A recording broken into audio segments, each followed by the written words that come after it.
The Islamic banking and finance sector in Nigeria, which can be said to be in an emerging state, has made giant steps in its emergence as a result of the Institute of Islamic Finance Professionals and their good actions and efforts. These good actions and efforts were seen in a landmark event, the Institute of Islamic Finance Professionals Annual Islamic Finance Stakeholders Conference and Dinner 2022, which had the theme, The Future of Islamic Fintech in Nigeria, Products, Policies and Sharia Compliance, which took place on the 15th and 16th of December at the Sheraton Hotel, Ikeja, Lagos. Pre-event interviews were conducted to have a concept of the event. The Islamic finance industry is very nascent, and we appreciate the impact that fintech can have on the promotion of the value propositions of Islamic finance. And we believe we need to start it in earnest so that the value propositions of Islamic finance can be tapped into for the benefit of the industry and for the benefit of its promoters, so that we can achieve more with less. Yeah, as one of the participants, I'm looking towards gaining a lot from the issue of the future of fintech in Nigeria. For instance, in our own case, we have an Islamic cooperative society that has been existent for over 25 years. We also have a microfinance bank known as Alayat Microfinance Bank. And one of the things we have been battling with is just this fintech for the running of the operations. The event began with the opening prayer and the recitation of the Holy Quran. We thank Allah for this opportunity that He has given to us after we departed last year conference. Today we are meeting here again. It is not by our power, neither our might, but it is in His infinite mercy that He has spared our life to this moment. أعوذ بالله من الشيطان الرجيم بسم الله الرحمن الرحيم وإذا قيل لهم تعالوا يستغفر لكم الرسول الله لهووا رؤوسهم ورأيتهم يصدون وهم مستكبرون سواء عليهم هستغفرت لهم هم لم تستغفر لهم لن يغفر الله لهم إن الله لا يهدي القوم الفاسقين. Immediately followed by the introduction by the registrar. The institute is managed by the governing council, and we also have the board of advisors. The president and the chairman of the governing council of IIFP is no other person than Professor Tajuddin Olalekan Yusuf. I also have Dr. Abdulhakeem Abdulateef as one of our governing council members. Dr. Amin Igboegbe is also one of them, and Dr. Fatima Muhammad Abdulkarim, and myself, as has been introduced, the registrar of the institute. I'm being supported by my brother Abdulhakeem Akibode, is the deputy registrar. On our board of advisors, we have Alhaj Dr. Umar Abdulmutallab, is the chairman board of advisors. The welcome address came next from the president of the IIFP.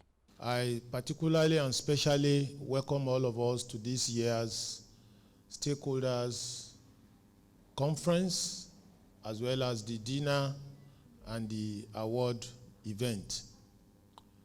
This will be about the 7th year that we will be doing this.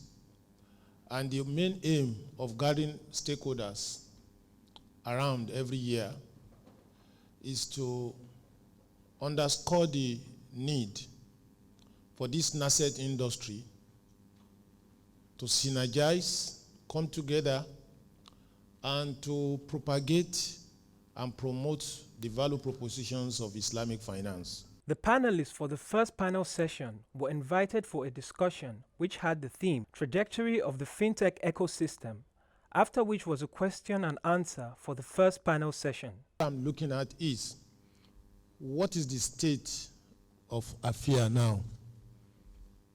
What do academia, what must they do?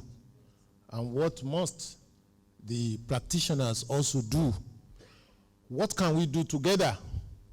And what must we as stakeholders do to help the industry? Looking at what is the state of affairs presently, you all will agree with me that in the whole country, I can talk of about 3 institutions that are rendering courses in Islamic finance. In the entire country, of about 200 million people, you will agree with me that the gap is very huge and far in between. So, then, and you find out that robust syllabi is still in the works. We don't have it yet. Most of the practitioners today had to go abroad. I don't know anybody here who has not gone abroad. Even Amina too had to go abroad for our postgraduate courses in Islamic finance. And ditto for you and I too. You can imagine the financial implication for going abroad to acquire this knowledge. And because locally we are not that yet grounded to deliver what it takes. So that's a challenge. Also, find out that many of us are doing conversion into Islamic finance. I did not study Islamic finance in my undergraduate. Ditto you, ditto IGR too. We all converted. And that's the global pattern. Global pattern. Go anywhere. Because Islamic finance just started. And because of that, the need to build local capacity is very, very germane, which we all must work. So academics, people in academics must design syllabi, curriculum, and they must do it with the industry. In the country today, we have 287 financial technology practitioners, companies registered, 287. Only 9 belongs to the Muslims. 9. The critical assets in terms of financial technology does not belong to any Muslim or Muslim-related organization in Nigeria. And what are the assets? Switching. 5 switches in Nigeria, none owned by any Muslim or Muslim-related. Processing. There are 19 processing companies, none owned by any Muslim or Muslim-related. Card. There are 5 card schemes, none related to Muslim or owned by any Muslim-related. So you now have third-party processors, 21 of them, none owned by any Muslim or any Muslim-related. Aggregation owned by the federal government of Nigeria, which is a shared platform at the Nigeria Interbank Settlement System that we all share. Now, so when you begin to look at these critical infrastructures and the way they play, you know that we have not started. To me, is it a discouragement? I say no. I think it's rather a brownfield. It's rather a brownfield. So what have we been doing? All of us that have gone into financial technology in this country, as Muslims, we've gone only into one part of it, which is payments. And those payments are very tiny payments. They are the last end of the payment, where you do so much work and earn very little. And so we need to begin to look at it. Also, in terms of the softwares that actually drive these systems, we're not the providers of these softwares. We don't develop it. We make so much noise about it, but our knowledge cannot fill a cup. Now, when it comes to capital market, we realize that whenever you're talking about capital market, it is too loud out there, but unfortunately, the participation is too dumped when it is compared with the money market. And as a result of that, it is being seen generally with respect to all the activities that we are seeing, fintech and others. Specifically, Securities and Exchange Commission has two dual responsibilities of one, protecting the investors, and two, promoting the market. While trying to promote the market, they realize that there are a lot of fintech activities that are coming up, and as a result of that, they came up with different rules and regulations in order to guide the directions of the market when it comes to the activities of the fintech in the capital market. And specifically, they came up with, they've recognized the digital assets, where they came up with the rules and regulations that will guide how this digital asset, the cryptocurrencies and others that are going to be utilized in the capital market. They also came up with the rules with respect to fintech entrepreneur, where many things are happening with respect to that. So there are a lot of leveraging we can take from that aspect of what they already foresee. And as a result of that, we are having a lot of attraction in the market, people that are interested to see how to do that. I was engaged by an entity, a fintech entity, that is not even based in Nigeria, but it is being driven by somebody, a Nigerian in Eritrea. And as a result of what he's doing, he just realized that our SMEs lacked actually the issues to do with bookkeeping. And therefore, his fintech is just to provide the simple way how they can do their bookkeeping. And when he started, so far he has over 90,000 subscribers that are doing, because it's free of charge. And while doing that, he realized that he is seeing their invoices, the way they are doing their payment and other things, and he is monitoring the volume. And what he is doing at the moment is that now he is trying to attract the foreign direct investors that will come in order to give him funds, and he will channel it into the Nigerian, but he's looking at a platform like a fund management company that will go and do the due diligence with respect to these people and give them financing with respect to how they can expand this one. This is what all the fintech can easily do with respect to their activities. Looking at Takaful, I know we had a lot of challenges when we started. It wasn't easy. They said, I think knowledge is always teaches one to move forward. I think COVID has really changed a lot of things. And I remember we came up with a particular service provider. He came. He really wanted to help. Just like Dr. Jibril mentioned, that you need the user to enable you move forward. He came, he wanted to learn, and we too, we needed the products. So we came together in collaboration. So that was how we started. I think we started with our in-house provider. He started with the receipting, because if you want to have a software, it must be start to finish. So we started with that, and just about 2 months after we concluded that, we just tuned to COVID-19. And that was what helped us. So we believe fintech is really, really necessary. But what we need to do as an organization or as a group is to ensure whoever is going to handle it, we have to sit them down, we have to tutor them, we have to work with them to enable know our nitty-gritty. Without that, they are going to give us, I don't want to say jankara, because you just realize you use it for a while, they will say another version is out. You spend another money. But when you build it with them, it's going to help you. So basically, I'll be looking at the financial inclusion, and if we have all these products, fintech is coming in, a lot of things are coming in. How do we include the market women in the market, the women selling pepper, the herdsmen in the villages? How do we get them included in this financial, the fintech, the innovations that we're talking about? So it's important to begin to have this conversation, because recently when they talked about this new design of the new Naira, I heard there was in the news that the Mieti group were trying to ask for extension of time so that they can get back to their people and get them informed. So we need to understand that there are people in the villages. This comes with technology. Even if you have a phone, you need to understand how this fintech works before you can actually, before it can work for you. Now, when we talk about financial innovation under the Sharia, I'm looking at it from the Sharia boundaries. It's important to, Doctor was talking about us competing with the conventional aspects.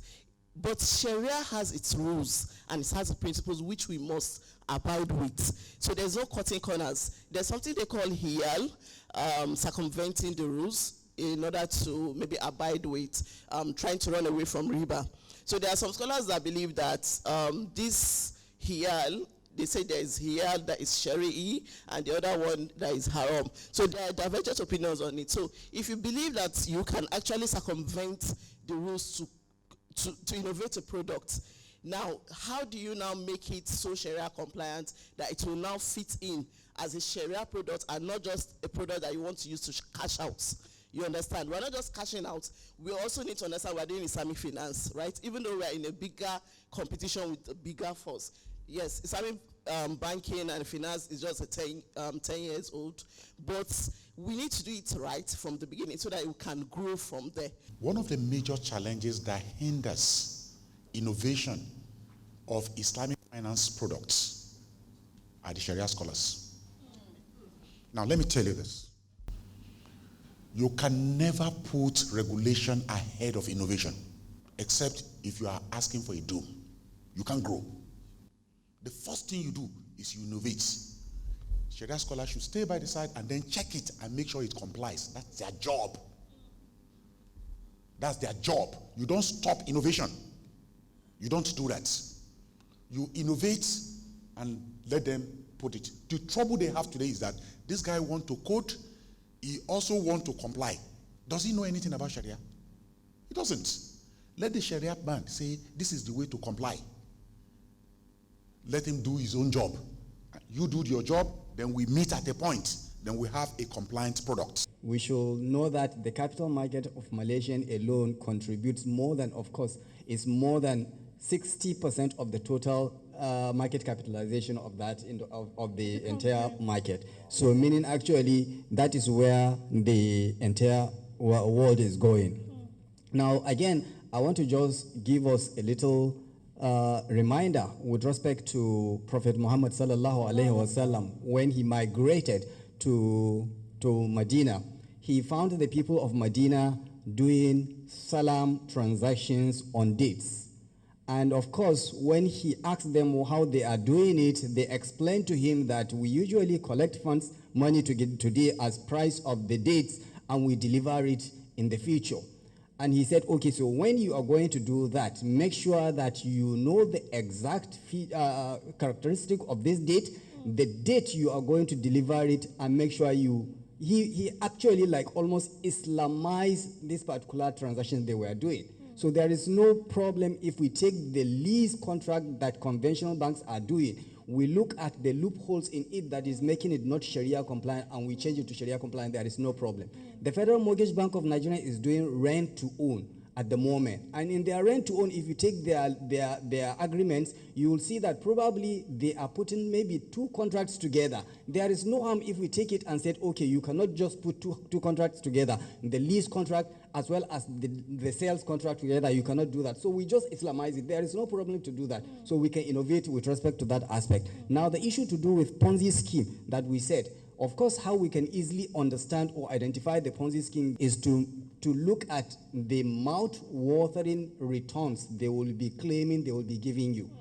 One of the gains of this stakeholder conference is to bring all stakeholders together. And the Institute of Islamic Finance Professionals is very fortunate that these people you find here, they are our members. And we say Alhamdulillah that Allah has blessed us with these people. There are many, many like that who are members of the Institute of Islamic Finance Professionals. Speaking about deepening this thing. We're talking about current members. What are you doing to catch them young? The ones in the secondary schools, the ones that are, like she said, the market women that we're not even looking at, all those other people that are not yet captured in this formal environment. How are you getting to them? Yeah. We have, in fact, we have a scheme for the corpus, whereby we go, because for now, you don't have universities offering undergraduate courses in Islamic finance. So what we do is we look at them, we go to their camps when they do their NYSC. We go to the NYSC camps to get them interested in Islamic finance so that they become our student members. So I think when we started, the awareness we were working on was to meet individuals. At a point, it's like, we feel the pulse of the insuring public. It's like, you people, we have not seen you at our mosque, all the rest, so we started. We move on to mosque, and eventually, it's like some people want to see us outside the state. You are not coming to our state, so we move on to TV. So we keep on getting more closer. I want to equally talk on the market women. There's a way that can be done. If you want to meet the market women, they normally have a day during the week where they organize the sanitation. That's the time for their meetings. When we just get into them, talk to them, you will have discussed with their market leaders ahead of time. So, Yaloja or Babaloja, so you just get there, they will allow you to talk. And some of them take up the product immediately. How do we relate all this conversation with the new slogan of cashless economy and e-naira and all that? So probably there's still more to come. We have any software that is also in line with Sharia principles. The Sharia is not a codified law, so you can't put it into a software. You need the Sharia expert to interpret it, because it relates from situation to situation and they change when they get to different environments. So you can't codify the Sharia. In fact, if I can get Sharia codified, the prof here from Kwasu, I'll just tell her, stop disturbing us. But unfortunately, you can't get it codified. I was talking to the president of Al Hayat. I said, myself and my late father, we will spend the whole day arguing about Sharia. The whole day. He will have his position, I will have my position. And we'll argue for the whole day. And he will give me all the points from his position. And I'll give him all the points from my position. And he will say, I understand your points, but I don't agree with you. And I also say, I also understand your points. You have solid points, but I also do not agree with you. That is the flexibility in the Sharia. How do we communicate with these market women? There is a huge amount of money that the Central Bank of Nigeria is putting aside for advocacy. I think, particularly those of you in the media, you need to help us, such that the discussion is not just on CNN. They don't watch CNN. Here, in southwestern Nigeria, they listen to you, and they listen to Koko Nuweronyi. That is what they listen to in the morning. All of them have it in their ear in the morning. So we need to channel it into that aspect. Hatia spoke about their experience. Some of them have done transaction and they've lost money. So they've lost confidence in the system. So we need to go back to them and tell them how best to resolve their issues. If we don't do this, they will not go back to it. Awareness is actually the answer to that. And the way we are to provide the awareness is through this particular media. But however, we should know that media organizations, they do have bills to settle. And therefore, we have to also tackle that aspect for them, actually to go into the grassroots in order to clear all that aspect. And of course, we have to come again innovatively. What can we do in order to make sure that media can go to the grassroots, to the radio, in order for that person who actually will always have his radio on his ear to learn all about these issues that we are talking about. We have to provide how we can finance these media organizations. There is organizations, of course, the non-interest financial organizations of Nigeria, NIFIA, which is all the financial institutions in Nigeria put together, come and form these particular organizations. They are interested in this, what we are discussing. Yeah, I love being a Muslim. We Muslims do the same. Pray 5 times a day, giving charity, fasting Ramadan, go to Hajj if we can. and we test it. We Muslims do the same. Pray 5 times a day, giving charity. Fast in Ramadan, go to Hajj. A keynote address was then given by the Commissioner for Insurance, National Insurance Commission, by his representative, the Deputy Commissioner. Of fintech in Nigeria is actually green area. It's a promising future. If you consider the growth of financial Islamic finance in the world. The value of our global Islamic finance market is in excess of $2 trillion US, and it is on the upward increase to reach $5 trillion US by the year 2025. It is expected to attract new players coming into the industry at a time when the global financial industries as a whole is getting disrupted by innovations and witnessing global transformation. Sharia-compliant fintech is popping up in Islamic and non-Islamic nations alike, promising to win over millions of youth and extend financial services to the underserved. Nigeria is no different. In the near future, Islamic fintech will be adopted and will stimulate the growth of Islamic finance. The second panel session then started with the theme, Challenges Faced by IFIs in Ensuring Sharia Compliance, followed by the question and answer. The demand from the customer, it changes. The market dynamics evolve a lot faster than our regulatory provision is able to catch up with. However, in some other climes, it's usually the other way around. I would have the regulators being the one pushing. Not to say our regulators are not doing so well. No. I mean, the cashless policy have been in existence for quite a while, but this sort of things require some supporting initiatives. I was having a chat earlier on with one of the panelists, and they agreed with me on the fact that, yes, we come up with a new regulation for cash in the economy. But hey, have we thought about ways to support that regulation by lowering barriers for fintech players that would enable, that would actually actualize this policy? That is coming up, as I heard, but you see, it's playing catch up. When it comes to challenges with Sharia compliance product, so of course backend, the development stage is a problem, and also the fact that you want to get people to implement them. So first, if we talk about the development stage, you would have to bring a lot of parties to this. So of course there are differences in opinion, and then which has been mentioned earlier with the first discussant.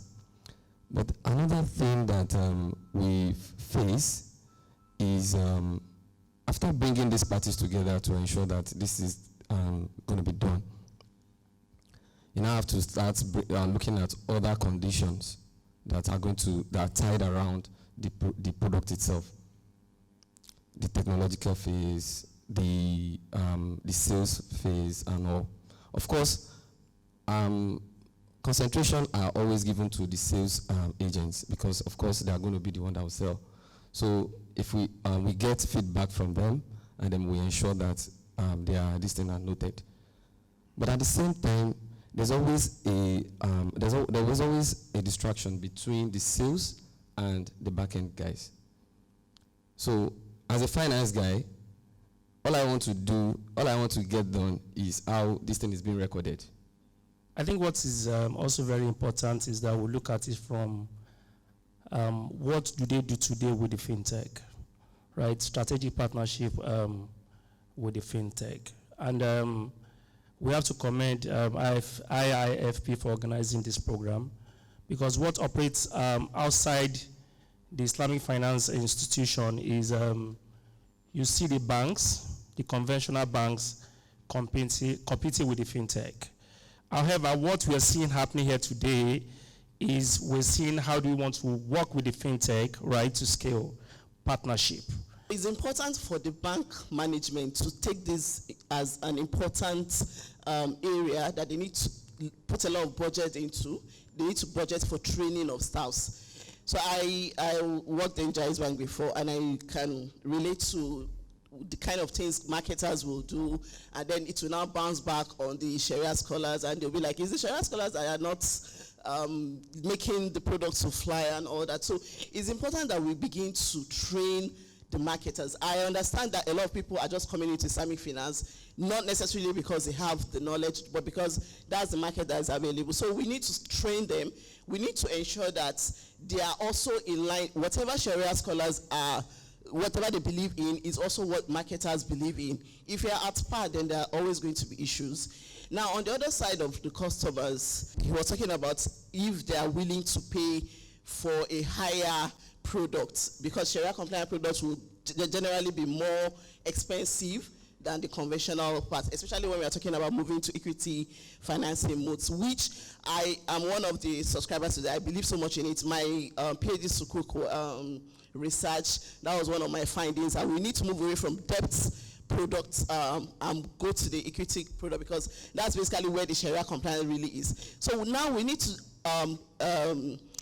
ensure that our customers understand Islamic finance and they understand how it works. I want to know what IFP is doing as regards to job placement for IFP members and internship for members. Why the financial institutions are focusing on the Murabaha products? Maybe the institute of any of the panelists can look at the area of capacity building, because the operations of the conventional bank is, I'm sure, different from the Sharia compliant bank, so that what you said about marketing and even the other banking operations can be well implemented. If you are the financier, because banks are what? Banks are financial intermediaries, right? So what they do is to ensure a smooth flow from the surplus unit to the deficit unit, right? Those that have excess to those that need for productive purposes. So in that instance, if money is coming from the surplus unit and this money has a characteristic, the bank cannot change the characteristics of that money by its own self. So if the money is not coming as a money or fund, a capital meant for investment, the bank cannot change it to be capital for investment. And to say, well, banks don't do investment, they actually do. It's just that we have 200 million people in Nigeria, give or take. How many proportion of these people would want to put their money in the bank and risk it for investment? Maybe 1%. These are people who we regard as the HNIs, the high net worth individuals, or the UHNIs, the ultra high net worth individuals, right? And how many are they? How many banks do they patronize? What is the proportion of their money compared to the rest? It's usually scant. And that is why the statistics, which I appreciate that Malam Machido brought forward, comes to bear. You will see Mudaraba investment or Musharaka investment, you see it very low compared to Murabaha, because that is where most of us do. Dr. Muhammad is a professor in Islamic economics in University of Bahrain. He recently just gave 8 points, moving from the traditional based Islamic finance that we currently practice, and then he's trying to give us a change mindset so that we can all benefit and then move the Islamic finance industry to a greater height. He said, of course, it's what we all know, but at the same time, it's just, we're not just conscious of it. We should leave the poverty neutrality to poverty sensitivity. That we need to consider the fact that, yes, we know the Islamic world is has the highest number of poor people. So, of course, we record that, and then we need to move from that just being neutral to poverty, and we should be sensitive about it. What we have been doing with IFP, for example, is that when we have issues, right, maybe we are not clear, we engage IFP board members, they give us the direction, and we advise that we are going to push this to you as a case study, so that you continue to build your case studies, and you cannot start engaging the Sharia experts. You show them the case study, and they brainstorm on it, and there we continue to add value. I like to see us having the stakeholders. Now, this should include NUC for the universities, the lecturers, the managers and others, so that we can try and bridge the gap between theory and practice, like we're saying. If there's no much difference, if we understand what the practice is as we are in the class, then we can be able to translate that when we get to practice. And then the practitioners, so to say, shouldn't see the Sharia experts or the Sharia scholars as antagonists. We want to achieve the same goal. So by doing that, we need to understand certain things. If there's a way the operators can get the Sharia scholars, maybe through workshops or sensitization, to get them to understand the nitty-gritty that the fintech actually involves. Now it's so easy. If somebody can get to understand what the Quran and the Sunnah is saying and do ijtihad, they can understand what fintech is if you explain to them easily. So I think with that way, they can give proper advice, fatwas on fintech. The third and last panel session of the day followed, themed The Future of Islamic Finance, as well as the questions and answers. Islamic finance is driven by Sharia. And of course, one of the core key areas is to ensure that there is socio-economic justice. And of course, when we talk about socio-economic justice here, the Islamic finance is looking at not just risk transfer, but sharing of risks, depending on which instrument, the operators or the actors involved, intends to use, so that both the giver and the taker all have stake in the system, unlike what we have currently in the conventional financial setup, where it is the winner takes all. And of course, where there is an absence of justice, we all know clearly what happens. Without overemphasizing it, we know that if you and I are to patronize the conventional institutions for whatever businesses he wants to do, the fear is always there that should there be unforeseen situations or circumstances, what happens? The financier is already, in a safe comfort zone, but you accessing it is the one that is at the receiving end. And this usually, is what leads to so many other things that we see, in terms of individuals, in terms of group of individuals, in terms of nations. That is why the like of our former president, Olusegun Obasanjo, when he was saying that when Nigeria borrowed and the amount Nigeria paid back was still a far cry to what they told Nigeria was still owing. That is the kind of injustice that we see when we patronize the conventional financial system. 5 elements of Marcos' Sharia are ingrained fully in a well-articulated ESG structure of any organization, not only Islamic finance organizations, but if you are able to look through the 5 goals of the Marcosid, preservation of life, lineage, intellect, wealth, faith, and you want to align it with ESG, you have a 100%. ESG essentially talks to the environmental, social, and governance target of any organization. It's being codified right now to regulations in many aspects of the world. I mean, Nigeria, the SEC, in April last year, issued principles of sustainability reporting for all capital market operators. It's voluntary for now, but we know it's just for a while. Of this is to ensure that at all points, when we say we are adhering to the principles of ESG, we are invariably also saying we are adhering to the area and also adhering to goals that the United Nations have captured under the Sustainable Development Goals. I will try and just give us a few examples if I have some time. So when we talk about preservation of intellect, for example, in ESG, we try to ask organizations, what are your policies for the community where you operate? What are your policies for the staff, your staff that actually work with you? What are the social policies you've been able to design for them? We have today in many organizations, they will tell you that whenever you are developing yourself in terms of going for trainings, we're going to sponsor you, especially if that training exercise is in line with your goals.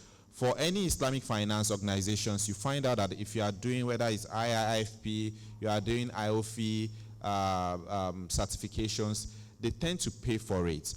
By paying for it, you are actually encouraging such an entity or such a person to enhance his knowledge and his intellect. So you are aligning with the Makosid that talks to preservation and enhancement of intellect. Personally, I say something that one of the best things that has happened in this industry is the way we are embracing ESG. It's one of the best things that has happened to this industry because the Islamic finance itself preaches socially responsible investing, which is one of the tenets of ESG. Now, for women, according to a report issued by EFINA in recent times, there's 39% of women are excluded from the financial space. Not even the Islamic finance now. Islamic finance being a subsector of the finance space, if we have 39% of women excluded from the conventional finance space, then we should know the implication on the Islamic finance space. And I like to say you can also see the representation in this all. When I came in, I almost thought it was an all-male thing. So opportunities available for women, I'm going to be discussing it in two perspectives. One is products available for women, and also how women can become participants or operators or experts in this field. So first of all, I'll still refer back to the EFINA report, which says a lot of women are excluded from salaried employment within the finance space, conventional finance space.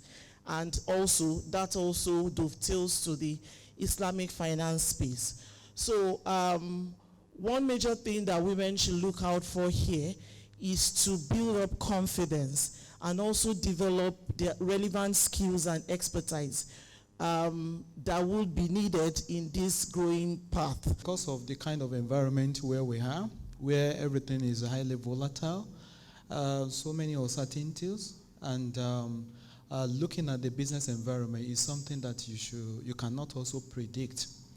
Considering all this, also looking at the concept and the business model of Islamic finance, it's an additional layer of consideration when you are looking at the risk environment, whether it's coming from within or from outside. The risk generally poses a lot of threat to the continuity of the business, either as a result of, in the course of the transaction that Islamic financial institutions are entering into on daily basis, or in the course of the environment where we are. Take for an example, many years ago, how many Islamic financial institutions do we have? But today we have a couple of them, ranging from the banking sector to capital market to insurance sector. But the reality is that they are coming into the stream that they will have to compete generally with the existing competitor or competition in the market.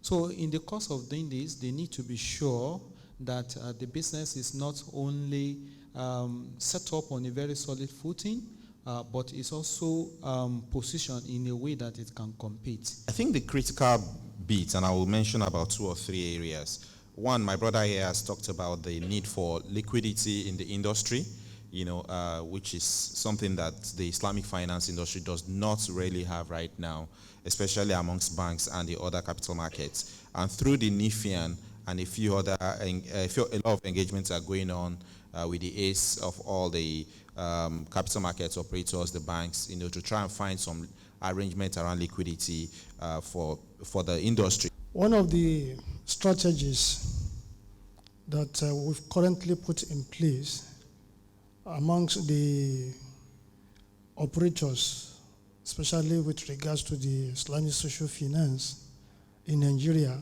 the year 2014, if I'm not mistaken, we called for a stakeholder meeting, which we held in the Caliphate state, and under the auspices of His Eminence, the Sultan of Sokoto. And that meeting of the stakeholders gave birth to an umbrella body, which we call the Association of Zakat and Workflow Operators of Nigeria, AZAWAN. The reason why we brought this, I'm currently sitting as the deputy chairman of this association.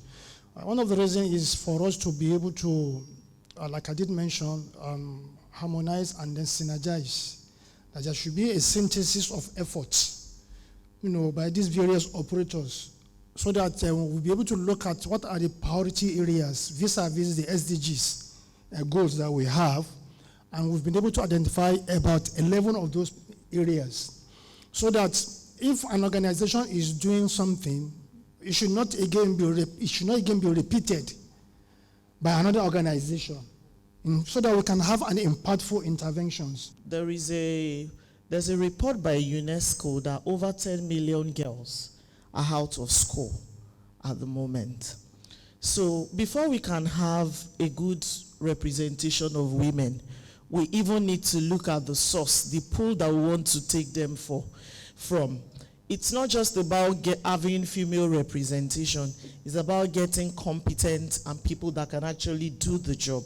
So I believe that we should even start from the source, which is getting girls into school. Aside from getting girls into school, how many people now, even male, female, in school at the moment, let's even look at the tertiary institution, know anything about Islamic finance as a profession?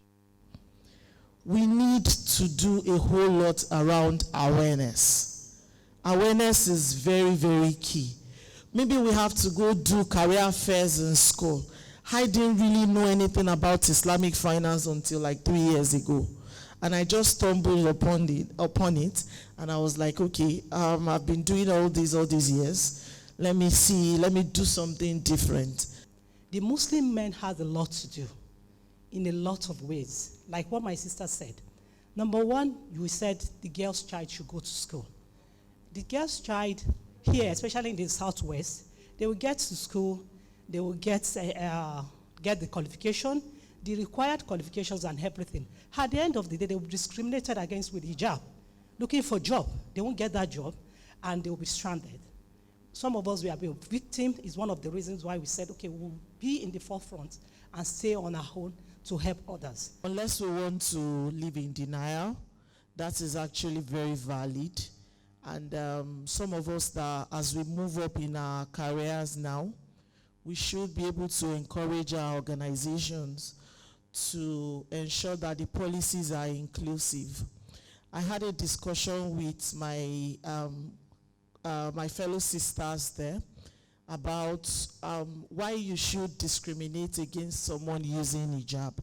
I don't really understand it, because even in developed countries where they are not even religious, you have people using their hijabs to work.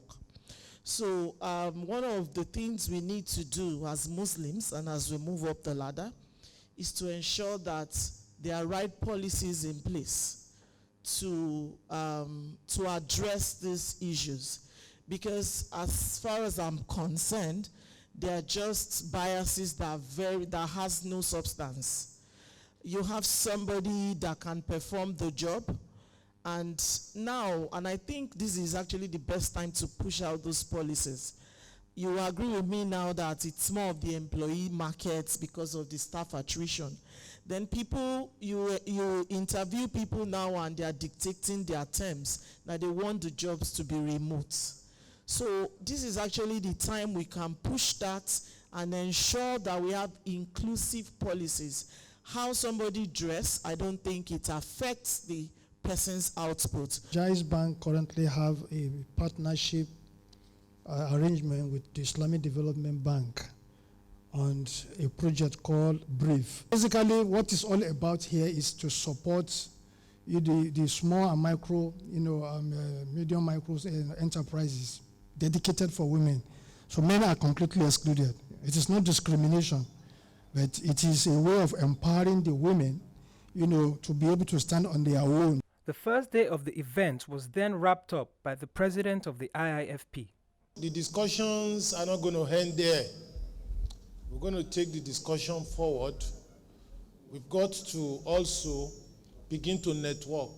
The second day of the conference, scheduled for awards to deserving recipients, laced with a dinner with the opening prayers by Ustaz Musliu Abdul Ghaffar, followed with the opening remarks by Malam Mansour Adeyemi.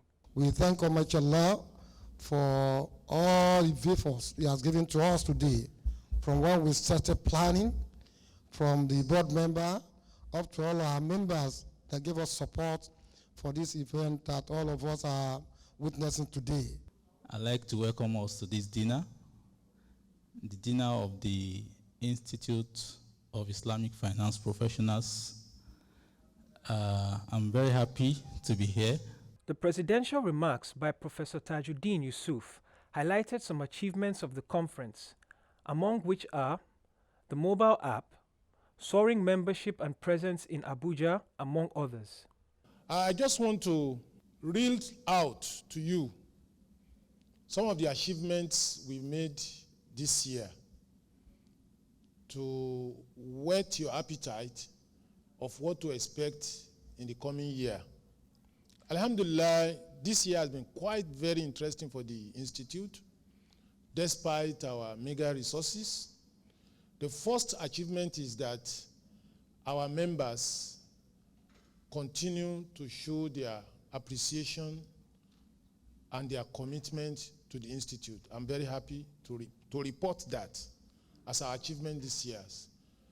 Our continuous CPD, continuous professional development trainings, alhamdulillah, we are able to achieve all of them, alhamdulillah.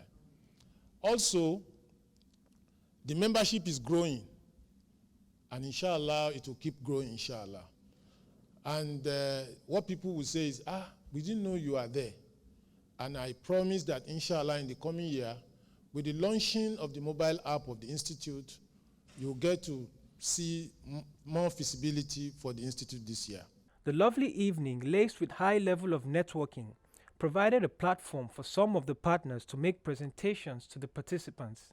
The presentation of Nur Takaful held the audience spellbound with their unique milestone reached in their few years in existence. It's a joint guarantee arrangement. We normally have the participants who mutually they come around as participants, and of course the concept is based on mutual assistance. So they come together as participants, contributing into a common pool to guarantee themselves against any unforeseen circumstance or misfortune that might happen. This was followed with the presentation of another innovative invention of PayVantage, the demonstration of a card with a smartphone. In 2022, as at today, we have processed 67.78 million transactions. So imagine if you have picked a customer's fund and you have invested in PayVantage. What this tells us is that we must work together as a team. We must enable, we must support fintechs because they are enablers. So that's the transaction being approved. To ask for my PIN.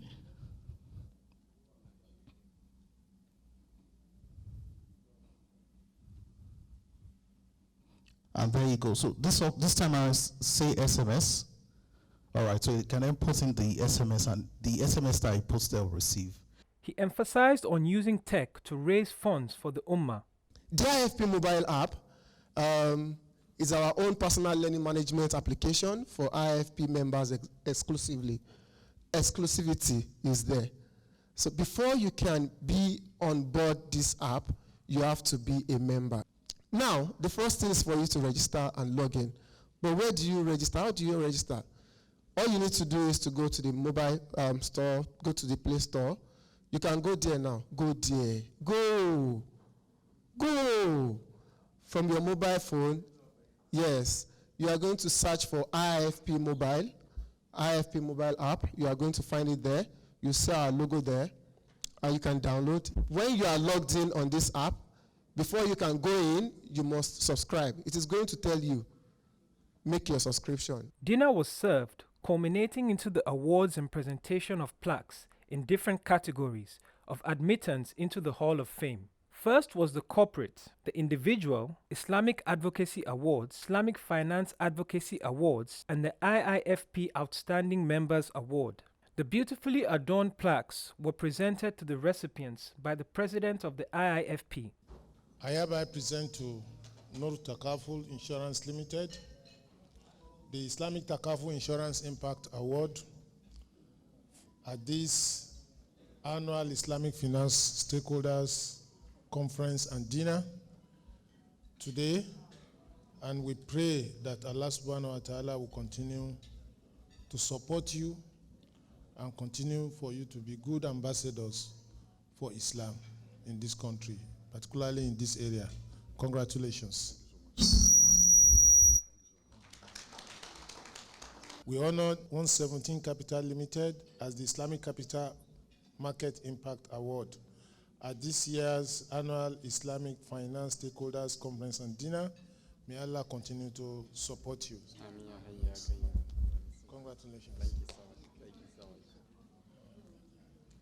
Well, on behalf of the Institute of Islamic Finance Professionals, we hereby confer and honor Al Baraka Microfinance Bank as the Islamic Microfinance Impact Award at this year's annual Islamic Finance Stakeholders Conference and Dinner. Congratulations. I just want to celebrate. On behalf of the Institute of Islamic Finance Professionals, we hereby confer on the Muslim News Nigeria as the Islamic News Advocacy Award at this year's Islamic Finance Stakeholders Conference and Dinners. Congratulations. May Allah continue to preserve you for the Ummah. Jazakumullahu khairan. That is the Islamic Finance Advocacy Award. Congratulations.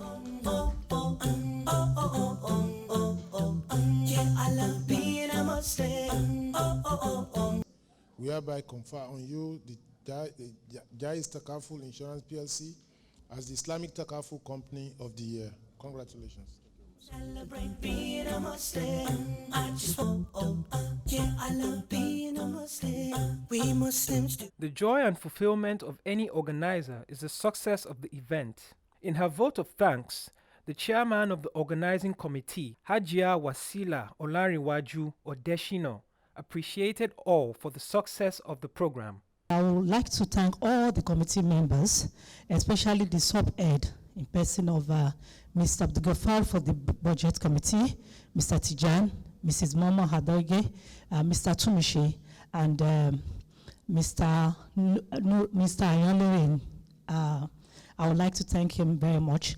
The thing is that it's not easy for a woman sometimes to lead a group of men, not just men, married and successful men, but because of the way that they have been humble and they believe that this is something to serve Allah, they always, out of their mercy, even if we say that the meeting is going to be held in the evening, they will join, not minding anything. Now, when we started, we realized that some people are not supposed to be, and we have been advised by them to remove those that we felt that they are not going to be. Alhamdulillah, and we thank all our sponsors, especially Nur Takaful, Pain Vintage, and some others that actually came to our aid, 117 Capital, and the facilitators.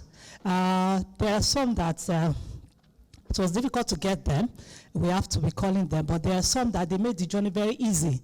You just call them, please, can I have your profile? Can I have your picture so that this is easy? And immediately they will get back to you with immediate effect. For standing with the Institute, I know that it's only Allah subhanahu wa ta'ala that will reward you all. The event was rounded off with the closing dua by Ustaz Musliuddin Abdul Ghaffar. We thank everybody, every organization, every individual, even those that we have attended this program. Honestly, we really appreciate you. You make the history again that the Institute of Islamic Finance Professional Stakeholders program to come to a good close today. We pray Almighty Allah to meet you all at the point of your need, to assist you whenever you are having anything to do, and we pray Almighty Allah to assist this organization to go from eye to earth. How was it preparing for this event? It's a bit challenging because most of our sponsors for the event, they were like, it's end of the year, and so we find it difficult to get funds, but alhamdulillah, the little people that supported us, like Nur Takaful, Jais Ilal, and others were able to organize, and with the support of some of my team, the registrar, the president, and the lead associate for engagement, that's Mrs. Mama Adoige, and Mr. Abdul Ghaffar Musliu for the part of the fundraising committee, the Tijani. We had to create a lot of other activity, other subcommittees, so that we can come up with this. Interviews were conducted with the discussants of the panel sessions. When we are talking about fintech, when we are talking about Islamic finance, you realize that they are all actually factors that we have to look at as long as we are looking at our modern time. Islamic finance is here actually to provide the alternative financing services that are for the people that are in need of this kind of services, that because of their values they've decided not to go, for instance, for interest-based institutions. But however, we realize that the industry is growing leap and bounds by the day, and as a result of that, for it to continue in a modern way, it has to bring fintech into it. And we are seeing a lot of growth with respect to interest by the fintech entities to provide these particular services in line with non-interest finance. And that is the theme of this particular event, which is being provided by IIFP as their annual conference, in order to see how they can bring up this particular issue to be deliberated by all the stakeholders on how we are going forward with respect to fintech in Islamic finance. We're trying to see how we can drive the industry. We're trying to see how we can financially include Muslims in terms of financial innovation such as fintech. We're trying to see how we can roll out products that will be Sharia compliant. So we're not just looking at products that are profit oriented. We're also looking at products that will help, that will ensure that we achieve the maqasid, which is the objective of the Sharia. I believe the organizers saw that there's a lot of potential in the industry growing with fintech, and that was the reason behind it. And they equally believe that the more we are able to use the fintech for most of our activities as operators, is going to make Islamic finance to grow faster, and the industry will continue to grow to the highest level. So that's the real reason behind that, and equally to encourage all the fintech. Let us share in the joy of the participants and organizers as they shared with us some takeaways from the two-day conference. I feel very honored, I feel very happy, I feel very recognized, and I'm grateful to the Institute for actually recognizing me and deeming it worthy that I'd be recognized and given an award this night. I feel happy. Okay, this is just to say that when what you have done is noticed and is appreciated, and you are recognized for that feat, it spurs us more to do. It actually spurs us to do more. Okay, this is our annual stakeholder conference, and it's an annual event where we use it as a medium to bring all our members together to interact, to discuss the future of Islamic finance in Nigeria. As you all know that Islamic finance is an alternative finance for people generally, and this conference it gives us the avenue to bring our members together to come and discuss the new things, the new ways of doing things in Islamic finance space. As you can see, what we are discussing this year is fintech.